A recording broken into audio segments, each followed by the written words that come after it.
మరి 2025 సంవత్సరంలో సొంత గృహం యోగం చాలామంది రాసుల వారికి ఏర్పడడం జరిగింది. ముఖ్యంగా గురువు యొక్క స్థితి అయితేనే, శని భగవాన్ స్థితి అయితేనే, అలాగే మెయిన్ కుజుని యొక్క అనుగ్రహం చాలా వరకు ఈ రాశుల మీద పడడం వల్ల ఈ రాశిలో జన్మించిన వారు ఏ రాశి వారైనా వారికి సరైనటువంటి ఆదాయం ఉండి అర్హత ఉంటే ఏ కొద్దిపాటి ప్రయత్నం చేసినా మీకు సొంత గృహం ఏర్పడుతుంది. మరి ఆ సొంత గృహం ఏర్పడాలంటే మీరు చేయవలసినటువంటి రెమెడీస్ ఏం లేదు. జ్యోతిష శాస్త్రరీత్యా కుజుని యొక్క బలం ఉంటేనే జాతకంలో వాడు భూమి కానీ గృహం కానీ ఏర్పాటు చేసుకోగలడు. అంటే ఒక విధంగా కుజుడు ధైర్యాన్ని ఇస్తూ ఉంటాడు. ఒకడు నెలకి 2 లక్షలు సంపాదించిన ఇల్లు కొనుక్కోవడానికి అసలు ధైర్యం చేయలేకపోతుంటాడు. మనం ఇన్స్టాల్మెంట్ కట్టగలమా, ఒకవేళ ఉద్యోగం పోతే ఏమవుద్దని ఇబ్బంది పడుతుంటాడు. వాడు ఎప్పుడూ కొనలేకపోతుంటాడు. అలాగే నెలకు 30,000 జీతం తెచ్చేవాడు కూడా వాడు తాహా తగ్గట్టుగా ఏదో గృహం ఏర్పాటు చేసుకోవడం, దాన్ని ఇంకా ఇంప్రూవ్ చేసుకోవడం జరుగుతుంటుంది. ఏదన్నా కుజ బలం ఇంపార్టెంటు. దాని తర్వాత ఏంటంటే కుజుడి యొక్క అనుగ్రహం పొందాలంటే మీరు అటు సుబ్రహ్మణ్య స్వామి, వేగంగా మనం గృహ నిర్మాణం కావాలంటే ఆంజనేయ స్వామిని మించింది లేదు. మీరు ఒక గట్టి సంకల్పం పెట్టుకొని ఒక 8 మంగళవారాలు ఆంజనేయ స్వామిని తమలపాకులతో పూజించుకోవాలి. ప్రతి వారం కూడా తమలపాకులతో పూజించి మరి ఒక అరటిపళ్ళు కానీ కొబ్బరికాయ కానీ నైవేద్యంగా పెట్టాలి. సంకల్పం వారం వారంకి పెరుగుతూ ఉండాలి. దానికి తగ్గట్టుగా మీరు ఏదో ఒక ప్రయత్నం కూడా చేస్తూ ఉండాలి. అలాగే వీలుంటే కోతులకి, అంటే మనకి కొద్దిగా నగరం అవుట్లెట్స్ గట్టా ఉన్నప్పుడు మరి మెయిన్ రోడ్డు మీద కాకుండా కొద్ది పక్కన తోటలాగా ఉంటే మీరు ఎంత కొనగలిగితే అంత కొంతవరకు అవి మీరు ఎంత బరువు ఉంటారో దాన్ని తగ్గట్టుగా అరటిపళ్ళు కానీ ఏవైనా ఫ్రూట్స్ కానీ కోతులకి ఆహారంగా పెట్టడం వల్ల మీకు తొందరగా మరి సొంత గృహం ఏర్పడుతుంది. మరి స్త్రీలు ముఖ్యంగా వారి యొక్క కోరిక తీరాలంటే మణిదీప వర్ణన అని ఉంటుంది. దాన్ని సంధ్యా సమయంలో గృహం శుభ్రపరిచిన తర్వాత సాయంకాలం దీపం పెట్టిన తర్వాత మరి చాలా ప్రశాంతంగా మనశ్శాంతిగా ఎటువంటి ఆలోచన లేకుండా ఈ మణిదీప వర్ణన చదవడం వల్ల ఖచ్చితంగా మీకు సొంత గృహయోగం ఏర్పడుతుంది. అలాగే ఈ గృహం కావాలనుకున్న వాళ్ళు మీరు దేనికి వెళ్ళినా వెళ్ళకపోయినా గృహప్రవేశాలకు వెళ్తుండండి. ఎక్కడన్నా ఇల్లు కన్స్ట్రక్షన్ జరుగుతుంటే ఫర్ సేల్ అని బోర్డు పెట్టిన అపార్ట్మెంట్ ఉన్నా మీ దగ్గర డబ్బులున్నా లేకపోయినా ఒకసారి వెళ్ళండి. వాళ్ళని కనుక్కోండి, ఎంత అవుతుందనో తెలుసుకోండి, దాని బ్రోచర్లు తెచ్చుకోండి, మీ దగ్గర పెట్టుకోండి. అలాగే మీరు ఒక బిల్డర్తో కానీ ఒక తాపీ మేస్త్రితో కానీ స్నేహం చేసుకొని ఉన్నా లేకపోయినా ప్రతి విషయం కనుక్కోండి. సిమెంట్ రేట్ తెలుసుకుంటూ ఉండండి, ఐరన్ రేట్ తెలుసుకుంటూ ఉండండి, భూమిలో ఊరికనే తెలుసుకొని ఫ్రెండ్స్కి చెప్తూ ఉండండి. కంపల్సరీగా అదంతా యాక్టివేట్ అయ్యి ఖచ్చితంగా మీకు ఒక గృహం అన్నది ఏర్పడుతుంది. ఏదన్నా మనం ఏ లైన్లో ఉంటే ఏ ప్రయత్నంలో ఉంటే ఖచ్చితంగా అందులో మనకి రాణింపు రావడం జరుగుతుంటుంది. అందుకని మీరు ఈ గృహం కట్టే వాళ్ళతోనూ గృహం చుట్టుపక్కల తిరుగుతూ కనుక్కుంటా ఏదో రియల్ ఎస్టేట్ వ్యాపారం చేయకపోయినా అమ్మికొన్నట్టు అందులో రోజుకు 1 గంట చేస్తే ఖచ్చితంగా మీకు ఆ ఇంటికి తగ్గ డబ్బు అదే వస్తుంది, అదే గృహం ఏర్పడుతుంది. కావాలంటే ప్రయత్నం చేసి చూడండి. మీకు ఖచ్చితంగా మరి 2025లో మీరు ప్రయత్నం బట్టి ఒక 90 రోజుల్లో సొంత గృహం ఏర్పడుతుంది. స్వస్తి. శ్రీమాత్రే నమః. జై గురు దత్తాత్రేయ నమ.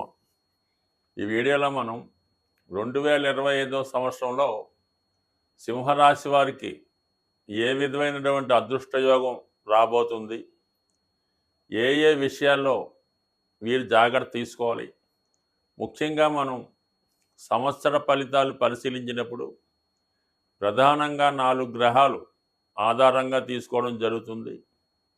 రాహు, కేతువు, శని, గురువు.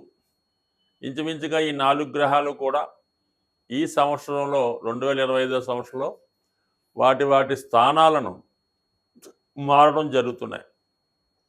ముఖ్యంగా సింహరాశి వారికి మరి ముందుగా శని భగవానుడు ఇంచుమించుగా మనకి మార్చి 29వ తారీఖున ప్రస్తుతం ఉన్నటువంటి సప్తమ స్థానం నుంచి అష్టమ స్థానంలోకి మారడం జరుగుతుంది. సో ఈ కారణం వల్ల మరి సింహరాశి వారు ఏదైనా శని అష్టమ స్థానంలోకి వచ్చినప్పుడు కొంతవరకు గతంలో చేసినటువంటి పొరపాట్లకి ఇప్పుడు వాటి యొక్క ఫలితాన్ని అనుభవించే విధంగా శని యొక్క స్థితి మారబోతుంది.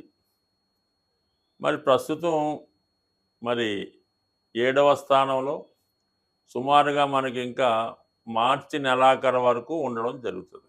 సో ఇది కూడా కొంతవరకు వీళ్ళకి అనుకూలమైన స్థితి అయితే కాదు. అంటే మనకి ఏమవుద్దంటే 7వ స్థానం అన్నది ఒక విధంగా వాయుతత్వ రాశి, సహజంగా కామ త్రికోణం కాబట్టి జాతకుడు ఏదో ప్రయత్నం చేస్తూ ఉంటాడు. 1-2 సార్లు విఫలమైన చివరికి శని భగవానుడు ఎవరికైతే అర్హత ఉంటుందో వారికి ఖచ్చితంగా ఇవ్వడం జరుగుతుంది. అందువలన కొంతవరకు చెప్పాలంటే ఈ సంవత్సరంలో జరగబోయే శని యొక్క మార్పు సింహరాశి వారికి కొంతవరకు ఇబ్బందికర స్థానంలోకే వెళ్ళడం జరుగుతూ ఉంటుంది. సాధారణంగా అప్పటిదాకా రహస్యంగా గోప్యంగా ఉంచాలనుకున్నటువంటి విషయాలు 10 మందికి వెల్లడవడం వల్ల, అంటే అది ఎప్పుడో జరిగిపోయి ఉంటుంది, ఎవరికి సాధారణంగా తెలీదు. అయితే ఏంటంటే ఈ సమయంలో అది వెళ్ళడం వల్ల జాతకుడు కొంత మనోవేదనకి, మనశ్శాంతికి దూరం అవడం జరుగుతుంది. సో అలాగే ఎవరో చేసినటువంటి పొరపాట్లు మీ మీద పడటం వల్ల అది తప్పుగా అని, అంటే మీరు చేసింది రైటే, అది తప్పు కాదు అని నిరూపించుకునే ప్రయత్నం కూడా చాలా వరకు మీరు ఈ అష్టమ శనిలో నిరూపించుకోవాల్సి ఉంటుంది, మీ యొక్క నిజాయితీని, మీ యొక్క మంచితనాన్ని. సో ఏదైనా సింహరాశి వారు గౌరవానికి, నేమ్ అండ్ ఫేమ్కి ఎక్కువ విలువిస్తారు కాబట్టి వాళ్ళు చాలా వరకు ఎటువంటి వివాదాల్లోకి వెళ్లకుండా జాగ్రత్తగా ఉంటే చాలా వరకు ఇటువంటి సమస్యల నుంచి బయటపడడం జరుగుతుంది.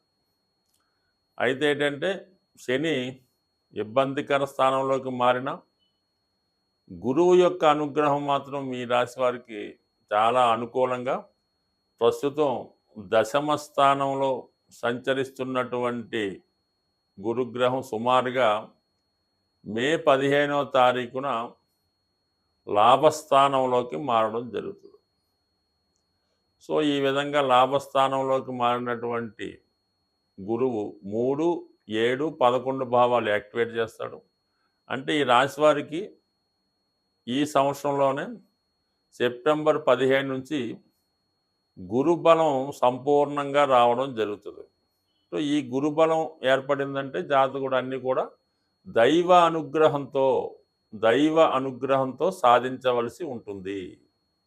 శని భగవానుడు శుభస్థానంలోకి వచ్చినప్పుడు ఎలా ఉంటుందంటే స్వయం కృషితో తన కష్టంతో సాధించవలసి ఉంటుంది. గురువు శుభస్థానంలోకి వచ్చినప్పుడు కొంత అదృష్టం కలిసి వస్తుంది, కొంత దైవబలం ఉంటుంది, మరి కొద్దిగా ప్రయత్నం కూడా ఉండాలి. బట్ కానీ ఏదైనా అదృష్టంతో ఎక్కువ గురువు ఇవ్వడం జరుగుతుంటుంది. మరి 3, 7, 11 భావాల్ని శని భగవానుడు యాక్టివేట్ చేస్తాడు కాబట్టి చాలా వరకు వివాహ సంబంధించినటువంటి సమస్యలు పరిష్కారం అవుతాయి.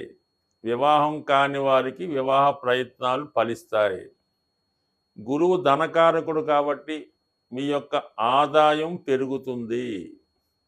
అలాగే దైవభక్తి పెరుగుతుంది. సంతానం ద్వారా మీకు ప్రతిఫలం లభిస్తుంది. పిల్లల విషయంలో శుభవార్తలు వింటారు. అంటే ఎవరికైతే వివాహం జరిగి సంతానం కొరకు ఎదురు చూస్తున్నారో వారికి సంతానం కలుగుతుంది. ఎవరైతే వాళ్ళ సంతానం ఆల్రెడీ ఉద్యోగం కోసం ప్రయత్నం చేస్తున్నారా, వివాహం కోసం ప్రయత్నం చేస్తున్నారా అన్న విషయం మరి గురువు లాభస్థానంలోకి రావడం వల్ల మరి మీ సంతానానికి కూడా శుభం జరగడం, మరి ముఖ్యంగా మీ పిల్లలు ఆర్థికంగా మీకు మీ యొక్క అవసరాలకి, అంటే అది ఆర్థిక సహకారమే కాకుండా మాట సహకారం అవ్వచ్చు, మీకు అన్ని విషయాల్లో కూడా సహకరించి మీ యొక్క అభివృద్ధికి మీ సంతానం యొక్క నేమ్ అండ్ ఫేమ్ కానీ, వాళ్ళ హోదా కానీ, వాళ్ళ కీర్తి ప్రతిష్టలు కానీ మీకు కలిగే అవకాశం ఉంటుంది.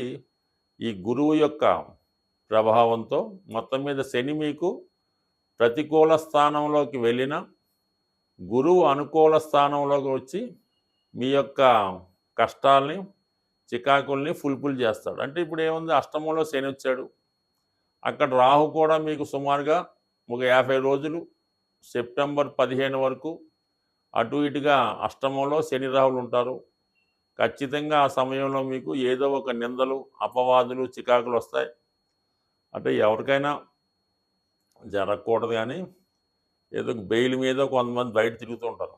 అటువంటి వారికి బెయిల్ రద్దయి మళ్ళీ తిరిగి పనిష్మెంట్ రావడం కూడా జరుగుతూ ఉంటుంది. సో ఏదైనా వాళ్ళు చేసుకున్న దాన్ని బట్టి ఉంటుంది తప్ప అందరికీ అటువంటి స్థితి అయితే ఉండదు. కొంతమందికి ఏంటంటే అప్పటిదాకా ఒక మంచి సర్వీస్లో మంచి సీట్లో జాబ్ చేస్తుంటారు, సడన్గా ఏమాత్రం ప్రాతినిధ్యం లేని ఒక సీట్లోకి మార్చి ఏదో ఒక మారుమూల ప్రాంతానికి బదిలీ చేయడం జరుగుతుంటుంది. అది కూడా అష్టమ శని ప్రభావమే అవుతూ ఉంటుంది. సో ఏదైనా మరి శని స్థితి మీకు ప్రతికూలంగా ఉన్న గురువు స్థితి అనుకూలంగా ఉండడం జరుగుతుంది. ఇంకొక విషయం ఏంటంటే రాహుకేతువులు. ఈ రాహుకేతువుల్లో ముఖ్యంగా మీకు ఇంచుమించుగా మనకి ఈ సెప్టెంబర్ 15 అటు ఇటుగా ఈ మే నెలలోనే సుమారుగా గురువు మారినప్పుడే ఈ కేతువు కూడా మే 19, 20 తారీఖుల్లో వక్ర గమనంలో సింహరాశిలోకి ప్రవేశించబోతుంటాడు. ఎప్పుడైతే కేతు సింహరాశిలోకి వచ్చాడో జాతకుడికి ఒక విధంగా కొన్ని రంగాల్లో ఉన్న వాళ్ళకి, ఆధ్యాత్మిక రంగంలో ఉన్న వాళ్ళకి, రాజకీయ రంగంలో ఉన్న వాళ్ళకి చాలా మంచి కీర్తి ప్రతిష్టలు తీసుకొస్తాడు. అలాగే కొంతమందికి వాళ్ళ యొక్క ఆలోచన సరిగ్గా పనిచేయకపోవడం వల్ల వచ్చిన అవకాశాలను వదులుకొని ఏదో విధంగా ఊహల్లో వ్యవహరించడం కూడా జరుగుతూ ఉంటుంది. సో ఏదైనా రాబోయే 2025 సంవత్సరంలో సింహరాశి వారికి మీరు కొంతకాలంగా ఎదురు చూస్తున్నటువంటి సొంత ఇంటి కళ నెరవేరడం జరుగుతుంది. మీరు ఏమాత్రం ప్రయత్నం చేసినా ఇంచుమించుగా ఏప్రిల్ తర్వాత గట్టిగా ప్రయత్నం చేస్తే అటు రుణ ప్రయత్నం ద్వారా సొంత ధనంతో మీరు కలలు కంటుకున్నటువంటి సొంత గృహం మీకు ఈ 2025 సంవత్సరంలో ఏర్పడబోతుంది. చాలా వరకు సింహరాశిలో, సింహలగ్నంలో జన్మించిన వారు వివాహం చేసుకునే ముందుగానే గృహం కొనుక్కోవాలని కళ్ళకంటూ ఉంటారు. ఆ సొంత గృహం కోసమే వివాహాన్ని కూడా వాయిదా ఇస్తుంటారు. అటువంటి సింహరాశిలో జన్మించినటువంటి ముఖ్యంగా అబ్బాయిలకి ఈ సంవత్సరంలో మీ యొక్క సొంత ఇంటి కళ నెరవేరబోతుంది. అది మీకు కానీ మీ పేరెంట్స్కి కానీ అవసర నిమిత్తం తీసుకుంటారు. మరి సొంత గృహం ఏర్పడిన వెంటనే మీకు కళ్యాణం కూడా ఈ గురువు యొక్క అనుగ్రహంతో జరగబోతుంది. ఇవన్నీ కూడా సుమారుగా 2025 సంవత్సరం ద్వితీయార్థంలో జరిగే సూచనలు ఉన్నాయి. స్వస్తి.